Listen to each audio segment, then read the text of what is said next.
Maswerteng gabi po mga ka-STL. Narito na po ang resulta ng STL Bulacan para sa araw na to, 3rd January 27, 2026.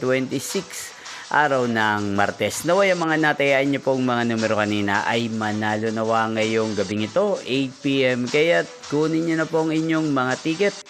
Narito na po ang resulta. Ang mga numerong nanalo sa STL Bulacan ngayong gabing ito, January 27, 2026, 8 p.m. Third draw result, 1 at 18. In exact order again, 1 at 18.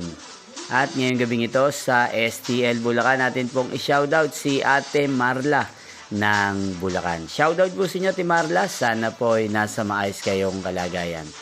Inyo pong napanood ang resulta ng STL Bulacan. Maraming salamat po sa patuloy nyo pong panonood at pagsuporta sa aking channel. Magkita-kita pong muli tayo bukas ng alas 11 ng umaga.